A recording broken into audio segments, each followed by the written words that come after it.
اللہ والوں کے پاس بیٹھیں تاکہ مایوسی کے سیاہ بادل چھٹ جائیں اور رحمت الہی پر یقین کی بارشیں نازل ہو۔ ناظرین، ہمیں چاہیے کہ ہر حال میں اللہ سے اچھی امید رکھیے، زندگی میں کبھی بھی مایوس نہ ہو اور ہر وقت اپنے رب کا شکر ادا کرتے رہا کریں۔ ناظرین، آپ نے اس وظیفے کو آج کے دن لازمی پڑھنا ہے۔ آپ لوگ چاہے پوری دنیا کے جس کونے میں موجود ہو، کسی بھی ملک میں ہو، آپ لوگ چاہو تو کسی وقت کی نماز کے بعد بھی یہ وظیفہ پڑھ سکتے ہو۔ نماز کے بعد اگر بھول جاؤ، نہ پڑھ سکو تو چلتے پھرتے گھر میں ہو تو پڑھ لو، دکان میں ہو تو پڑھ لو، آفس میں ہو پڑھ لو، نوکری پر ہو، اسکول میں ہو، یونیورسٹی میں ہو، مسجد میں ہو، مدرسے میں ہو، جہاں کہیں موجود ہو، بتائے ہوئے طریقے سے آپ یہ وظیفہ لازمی پڑھ لینا۔ جو بھائی بہنیں بالکل پڑھنا نہیں جانتے، جن کو ایک لفظ بھی پڑھنا نہیں آتا، وہ میرے ساتھ ساتھ پڑھ لیں۔ اتنا آسان وظیفہ ہے اور اتنا مختصر سا وظیفہ ہے، آپ کو بتانے میں وقت ضرور لگ رہا ہے، لیکن آپ یقین کریں جب آپ اس عمل کو کرنے لگیں گے، آپ کا بمشکل 30 سیکنڈ لگیں گے۔ 30 سیکنڈ میں انشاءاللہ آپ یہ وظیفہ پڑھ لیں گے۔ وقت کی نزاکت کو مد نظر رکھتے ہوئے آئیے آج کے وظیفے کی طرف چلتے ہیں،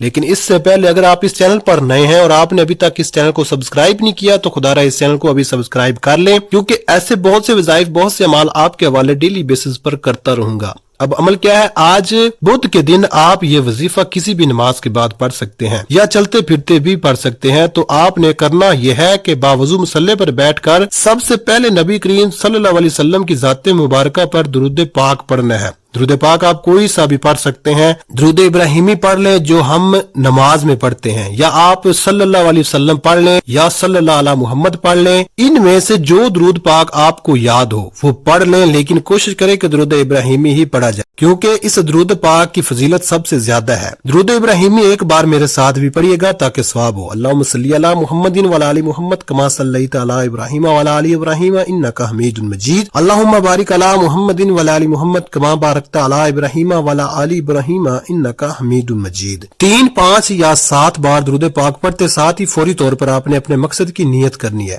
آپ کے اوپر قرضہ ہے تو اس کی نیت کر لیں کہ میرا سارا قرضہ اتر جائے۔ آپ کے پاس اولاد نہیں تو اولاد کی نیت کر لیں، آپ کے پاس دولت نہیں تو دولت کی نیت کر لیں، آپ کے پاس رزق نہیں، آپ کے پاس شہرت نہیں، آپ کے پاس مقام نہیں، آپ کے پاس نوکری نہیں، آپ کے گھر میں لڑائی جھگڑے رہتے ہیں، آپ کے گھر میں فتنہ ہے، فساد ہے، آپ کے معاشرے میں عزت نہیں ہے۔ آپ جو نیت کرنا چاہتے ہیں، جو آپ کا مقصد ہے، آپ ہر ایک کو ذہن میں رکھتے ہوئے تمام حاجات کی نیت کر لیں، یا پھر یوں کہیں کہ میں 80,000 کی نیت کرتا ہوں، اس میں آپ کی تمام حاجات آ جائیں گی، وہ چاہے 100 سال پرانی ہو، چاہے 10 سال پرانی ہو، 26 سال پرانی ہو، یا 2 دن پرانی ہو، چاہے آپ نے گھر کا ارادہ رکھتے ہو یا کسی بھی چیز کا ارادہ رکھتے ہیں، آپ فوری طور پر اس کی نیت کریں، اور نیت کرنے کے بعد آپ نے ایک بار اعوذ باللہ من الشیطان الرجیم بسم اللہ الرحمن الرحیم پڑھ کر وظیفے کا آغاز کرنا ہے۔ اور سب سے پہلے نمبر پر جو وظیفہ آپ نے پڑھنا ہے وہ وظیفہ قرآن سورت کا ہے، جسے دولت والی سورت کہا جاتا ہے، جسے دولت کا خزانہ کہا جاتا ہے، اور یہ قرآن پاک کی سب سے چھوٹی سورت ہے۔ بچے کو یہ سورت زبانی یاد ہوتی ہے۔ آپ نے پہلے نمبر پر سورہ کوثر پڑھنی ہے۔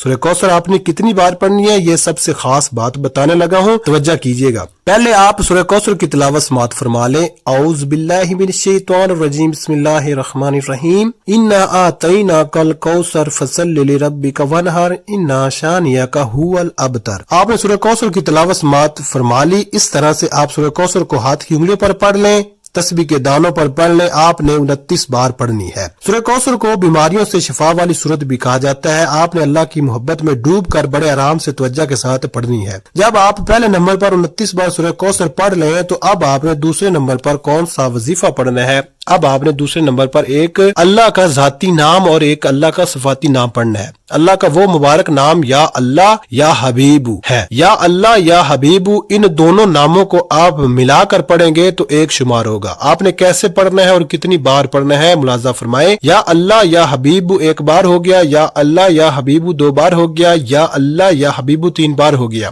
اس طرح سے آپ یا اللہ یا حبیبو کو ہاتھ کی انگلیوں پر پڑھ لیں یا تسبیح کے دانوں پر پڑھ لیں۔ آپ نے صرف 11 بار پڑھنا ہے۔ اب تک آپ نے 2 وظائف پڑھ لیے۔ پہلے نمبر پر آپ نے 29 بار سورہ کوثر کو پڑھا، پھر دوسرے نمبر پر آپ نے 11 بار یا اللہ یا حبیبو کو پڑھا، تو اب آپ نے تیسرے اور آخری نمبر پر ایک وظیفہ پڑھنا ہے۔ یہ آخری وظیفہ یا حیو یا قیوم کا وظیفہ ہے۔ یہ ایسا اسم اعظم ہے کہ جب کوئی بندہ اس خاص عمل، اس خاص وظیفے کو پڑھتا ہے، اور کسی خاص دن میں پڑھتا ہے اور بتائے گئے طریقے اور ترتیب کے مطابق پڑھتا ہے تو اللہ پاک اس کے لیے بہترین اسباب بنا دیتا ہے۔ یہ وظیفہ پیغمبروں کا وظیفہ ہے، یہ وظیفہ نبیوں کا وظیفہ ہے، یہ وظیفہ اولیاء اللہ کا وظیفہ ہے۔ یہ اللہ پاک کے 2 اسم اعظم ہیں جو یا حیو یا قیوم ہے۔ آپ نے کیسے پڑھنا ہے اور کتنی بار پڑھنا ہے توجہ کیجیے گا۔ یا حیو یا قیوم 1 بار ہو گیا، یا حیو یا قیوم 2 بار ہو گیا، یا حیو یا قیوم 3 بار ہو گیا۔ اس طرح سے آپ یا حیو یا قیوم کو اپنے دائیں ہاتھ کی انگلیوں پر پڑھ لیں یا تسبیح کے دانوں پر پڑھ لیں، آپ نے صرف 11 بار پڑھنا ہے۔ اللہ والے فرماتے ہیں کہ جس کے ہاتھ اسم اعظم لگ جاتا ہے اس کو مانگنا نہیں پڑتا، اس کو بن مانگے مل جاتا ہے، اس کے مقدر کا ستارہ چمک جاتا ہے، اس کے گھر کے حالات بہتر ہو جاتے ہیں، اس کے مشکلات پریشانیوں کو غیب سے ختم ہو جاتا ہے۔ جب آپ یہ تینوں مال بتائے گئے طریقے اور ترتیب سے پڑھ لیں تو اس کے بعد آخر میں پھر سے درود پاک پڑھ لیں جتنا آپ نے عمل کے شروع میں پڑھا تھا۔ اب آپ کا عمل مکمل ہو گیا۔ اس کے بعد آپ نے دونوں ہاتھ پر دم کر کے یعنی کہ پھونک مار کر اپنے چہرے پر اپنے سینے پر پھیر لیں اور آخر میں اللہ پاک سے اپنی حاجتوں کے لیے اپنی پریشانیوں کے لیے دعا مانگ لیں۔ میں اللہ پاک سے دعا مانگتا ہوں، آپ نے آمین ضرور کہتے جانا ہے۔ میرے مولا ہم سب کی پریشانیوں کو دور کر دے، میرے مولا ہماری حاجتوں کو پورا کر دے، میرے مولا ہمیں غیب سے رزق اور دولت عطا کر دے، میرے پیارے اللہ پاک ہمارے تمام گناہوں کو معاف کر دے، میرے مولا ہمیں 5 وقت کا نمازی بنا دے، میرے اللہ میری غریبی کو امیری میں بدل دے، میرے مولا ہمیں قرضوں سے نجات عطا فرما دے، میرے مولا ہمیں نیک اور صالح اولاد عطا فرما دے، میرے مولا جو بے اولاد ہیں ان کو نرینہ اولاد عطا فرما دے، میرے مولا ہماری خطاؤں کو معاف کر دے، میرے مولا جہاں جہاں مسلمان پر ظلم و ستم ہو رہا ہے وہاں پر اپنی غیبی مدد عطا فرما دے۔ ناظرین آپ لوگ آمین ضرور کہہ دیجئے گا، کیا پتا کسی ایک کی آمین سے ہم سب کی زندگی بدل جائے گی۔ محترم ناظرین اپنے رزق میں برکت اور وسعت کشادگی کے لیے اللہ کے 99 ناموں میں سے ایک نام کمنٹ میں ضرور لکھا کریں۔ میں اپنی ہر ویڈیو میں کہتا ہوں کنجوسی مت کیا کریں، کیونکہ جب اللہ پاک سے مانگنے کی باری آتی ہے یقین کریں ہم کروڑوں نہیں اربوں مانگتے ہیں اور اللہ پاک کا ایک نام لکھتے وقت سوچ میں پڑ جاتے ہیں، جب اللہ پاک نے ہی ہماری ہر مشکل دور فرمانی ہے اور بے شک وہی دور فرماتا ہے۔ دعا ہے کہ رب کریم میرا سنانا اور آپ کا سننا اپنی پاک بارگاہ الہی میں قبول و منظور فرمائے، جو مانگا مقدر فرمائے، جو نہیں مانگ سکے بن مانگے عطا فرمائے، آمین۔ ناظرین اپنے رزق میں برکت اور وسعت کے لیے اللہ تعالیٰ کے 99 ناموں میں سے کوئی ایک نام کمنٹ میں ضرور لکھیں۔ جزاک اللہ خیرہ۔ اللہ تعالیٰ ہم سب کا حامی و ناصر ہو، آمین۔ اپنا بہت سارا خیال رکھیے گا، ہمیشہ ہنستے رہیں، مسکراتے رہیں۔ ملتے ہیں کسی اگلی ویڈیو میں ایک نئے وظیفے کے ساتھ، تب تک کے لیے اللہ حافظ، السلام علیکم ورحمۃ اللہ۔